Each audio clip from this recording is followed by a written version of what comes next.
কে কি প্রিপারেশন নিয়েছো নতুন বছরের জন্য? কিন্তু নতুন বছরে শুধুমাত্র আনন্দ করলে হবে না। নতুন বছরে আমরা যেমন একটা নতুন বছর পাচ্ছি, আনন্দিত হই, কিন্তু আমাকে মাথা রাখতে হবে আমরা একটা বছরকে হারিয়েছি, একটা বছর শেষ।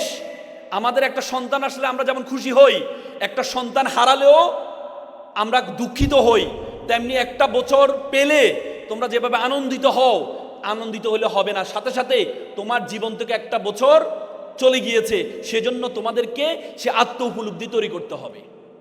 সে আত্ম উপলব্ধি তৈরি করতে হবে। তোমরা এখানে যারা আছো প্রত্যেকের অনেকের বয়স 18-19 হয়েছে, 17-18 হয়েছে। উন্নত বিশ্বে যখন কারো বয়স 18 হতে যায়, তখন তার মা বাবা তাকে অ্যালার্ম দেয়, তাকে ক্লিক করে যে মা বাবা তোমার বছর 18 হতে যাচ্ছে। তো সুতরাং নিজের প্রস্তুতি নিজে নাও, নিজের ইনকাম নিজে করো, সেলফ ডিপেন্ডেন্ট হওয়ার জন্য তুমি প্রস্তুতি নাও। তোমাকে 18 বছর পরবর্তীতে তোমার মা বাবা, আমরা বলছি তোমাকে 1 টাকা আর দিব না। উন্নত বিশ্বে যখন 18 বছর পূর্ণ হয়, তখন প্রত্যেকে সেলফ ডিপেন্ডেন্ট হওয়ার জন্য চেষ্টা করে। তারা বিভিন্ন রেস্টুরেন্টে জব করে। তোমরা দেখেছো বারাক ওবামার মেয়ে নিজেও একটা রেস্টুরেন্টে জব করেছে যখন বারাক ওবামা প্রেসিডেন্ট ছিল। কেন রেস্টুরেন্টে কেন জব করে তারা? কারণ রেস্টুরেন্ট হচ্ছে এমন একটা জায়গা, যে জায়গায় তুমি যখন রেস্টুরেন্টে যখন বয় হবা, যখন রেস্টুরেন্টে কাজ করবা, তখন তোমার ক্লায়েন্ট, তোমার দোষ নেই, তারপরেও সে তোমার দোষ ধরবে। ধরার পরেও তুমি বলবে ইয়েস স্যার, জি স্যার, ঠিক বলেছেন, সত্য বলেছেন। এখানে ধৈর্য শিখায়, এখানে ধৈর্য শিখায়। কারণ ধৈর্যবিহীন আমাদের সমাজে, আমরা বাঙালির একটা ইগোইস্টিক, আমাদের একটা ইগো বেশি হইলে হবে না, তোমাকে ধৈর্য সহকারে এগিয়ে যেতে হবে। এজন্য উন্নত বিশ্বে তারা তাদের সন্তানদেরকে রেস্টুরেন্টে চাকরি করায়, সবসময় যেন ইয়েস স্যার, জি স্যার, আমি ভুল করেছি, আপনি ভুল করেননি, আপনি ভুল করেননি। তেমনি তোমাদের ধৈর্য লাগবে। আল্লাহ তাআলা কোরআনে বলেছে ইন্নাল্লাহা মা'আস সাবিরিন, আমি সবসময় যারা ধৈর্যশীল তাদের সাথে আছি। এবং আল্লাহ তাআলা কোরআন আরেকটি সূরাতে বলেছেন ইন্নাল ইনসানা লাফি খুসর, নিশ্চয় কিছু মানুষ ক্ষতির মধ্যে আছে, নিশ্চয় কিছু মানুষ ক্ষতির মধ্যে আছে, তারা ছাড়া যারা ভালো কাজ করেছে। ইন্নাল ইনসানা ইল্লাল্লাযীনা আমানু ওয়া আমিলুস সলিহাত ওয়া তাওয়াসাউ বিল হাক্কি ওয়া তাওয়াসাউ বিস সাবর, ওয়া তাওয়াসাউ বিল হাক্কি, যারা সত্য কথা বলে, ওয়া তাওয়াসাউ বিস সাবর, যারা ধৈর্য ধারণ করে, তারা ছাড়া বাকি সবাই ক্ষতির মধ্যে আছে। তার মানে তোমাদেরকে এখান থেকে যারা আছো শিক্ষার্থীরা, তোমাদেরকে এখন থেকে চিন্তা করতে হবে। আমাদের সমস্যা হচ্ছে আমাদের দেশে আমরা 25 বছর 30 বছর ইউনিভার্সিটিতে পড়ি, এরপর মা বাপ থেকে টাকা গ্রহণ করি। কিন্তু না, তারাই ভালো করবে যারা পড়াশোনার পাশাপাশি টিউশনি করার চেষ্টা করবে, নিজের সেলফ ডিপেন্ডেন্ট হওয়ার চেষ্টা করবে, তোমরা তারাই ভালো করতে পারবা। এজন্য যারা শিক্ষার্থী আছো, 18 বছর তোমার হয়ে যাচ্ছে, এখন থেকে মা বাবার উপর নির্ভরশীলতা বাদ দিয়ে দাও। একটা বাড়ির সামনে ঠান্ডা একটা লোক খুব কাতরাচ্ছে, কাতরাতে ঠান্ডায় সে জমে যাচ্ছে। তখন একটা লোক, ভদ্রলোক যাচ্ছিলেন, বলে যে আপনার কি পোশাক নেই, কাপড় চোপড় নেই? বলছে না, আমার তো কোনো পোশাক নেই। বলে যে আপনি একটু ওয়েট করেন, আমি আপনার জন্য পোশাক নিয়ে আসব। পরবর্তীতে যিনি আশা দিয়েছেন তিনি আর আসেননি। সকালে উনি যখন ঘর থেকে বের হলেন, দেখলেন ওই লোকটা মারা গিয়েছে যে ঠান্ডায়, এবং তার হাতে একটা চিরকুট ছিল। সে চিরকুটে লেখা আছে, আপনি যখন আমাকে আশা দেননি তখন পর্যন্ত আমি নিজেকে সারভাইভ করে নিয়েছি, যে পরিবেশের সাথে আমাকে খাপ খাইতে হবে। কিন্তু যখন আপনি আমাকে আশা দিয়েছেন যে আপনি আসবেন, তখন আমি সে আশায় বসেছিলাম, আর নিজেকে যে সারভাইভ করতে হবে ঠান্ডার সাথে, সেটি আমি আর করতে পারিনি। এই জন্য আমি মৃত্যুর দিকে আমি ঠেলে পড়লাম। এখান থেকে শিক্ষা হচ্ছে, আমরা যখন কাউকে আশা দিব, তখন তো এটা মাথা রাখবো যে তাকে কখনো নিরাশ করব না। বলা হয় থাকে গ্যাসে বাঁচে মানুষ, আশায় বাঁচে মানুষ। আমরা যখন কাউকে আশা দিব, সবসময় খেয়াল রাখবা যে তাকে কখনো নিরাশ করবা না, ঠিক আছে? ওকে, আমি বেসিক্যালি তোমাদেরকে যে কথা বলার চেষ্টা করেছি, আমাকে তোমরা যারা এখানে শিক্ষার্থী আছো, ইটস আ ভেরি ইম্পর্টেন্ট, আমাদের প্রত্যেকের ব্রেইন কিন্তু সমান। আইনস্টাইনকে ব্রেইনকে তোমরা জানো, আইনস্টাইনের মৃত্যুর পর তার ব্রেইনকে চুরি করা হয়েছে।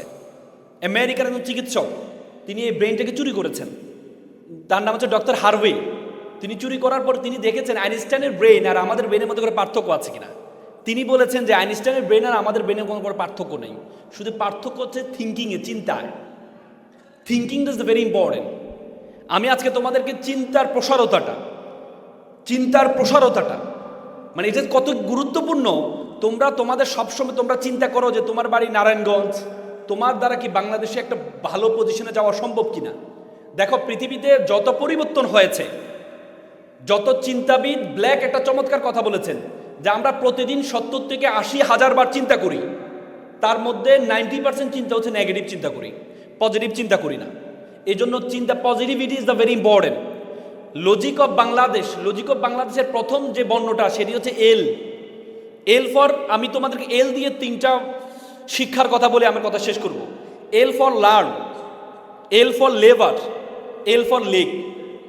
দেখো learn about yourself and learn surviving of the fittest. তোমাকে সার্ভাইভ করার জন্য ফিট হইতে হবে, এই লার্নটা শিখতে হবে তোমাকে। প্রথম লার্ন, নিজের সম্বন্ধে জানতে হবে। সক্রেটিস চমৎকার কথা বলেছে, নো দাই সেলফ, নিজেকে জানো।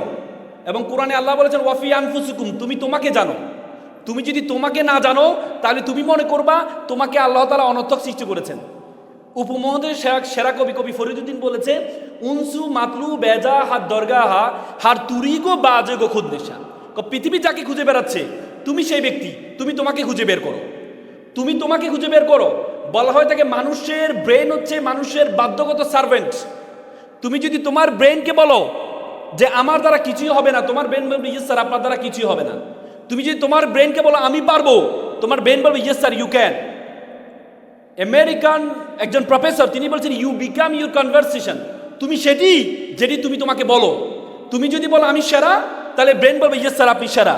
তুমি যদি তোমার ব্রেনকে বলো আমি একা, তোমার ব্রেন বলে ইয়েস স্যার আপনি একা। তুমি যদি তোমার ব্রেনকে বলো আমি যদি একা, জীবন রেখে লাভ নেই, তোমার ব্রেন বলবে ইয়েস স্যার আপনি একা, আপনার জীবন রেখে লাভ নেই। তখনই আমরা সুইসাইড অ্যাটেম্প নিই। এই জন্য চিন্তার প্রসার ইজ ভেরি ইম্পর্টেন্ট। চিন্তা যে তুমি, এই জন্য এপিজে আব্দুল কালাম সবসময় সকালে ঘুম থেকে উঠে বলতেন আম দ্য বেস্ট, আমি সেরা। কি বলতেন? আমি সেরা। তোমরা কি বলতে পারবো তোমরা সেরা? আমার সাথে লাউডলি বলো আমি সেরা, লাউডলি বলো আমি সেরা, আম দ্য বেস্ট। তুমি যদি তোমাকে সেরা মনে করো তাহলে পৃথিবী তোমাকে পিছানোর কোনো সুযোগ নেই। দেখো আমাদের মাথায় বলা হয় থাকে, তোমরা জানো 2006 সালে আমরা একটা অপটিক্যাল ফাইবার স্টেশন করেছি কক্সবাজারে। এই অপটিক্যাল ফাইবার স্টেশনে সেটা আমরা পর্তুগাল, স্পেন হয়ে, সিঙ্গাপুর, মালয়েশিয়া হয়ে, আমাদের ফিলিপাইন হয়ে আমাদের কক্সবাজারের সাথে যুক্ত হয়েছে একটা অপটিক্যাল ফাইবার কেবল, একটা তার। এর তারের দূরত্ব ছিল 17,500 কিলোমিটার। এর তার দিয়ে পুরো পৃথিবীটা আমাদের হাতের মুঠো চলে আসছে। আজকে আমেরিকা কি করছে আমরা এখান থেকে নারায়ণগঞ্জে বসে দেখছি, নারায়ণগঞ্জে কি করছে আমেরিকা থেকে দেখছি। এটা কিসের কারণে জানো? এই অপটিক্যাল ফাইবার স্টেশনের কারণে। অপটিক্যাল একটা তার।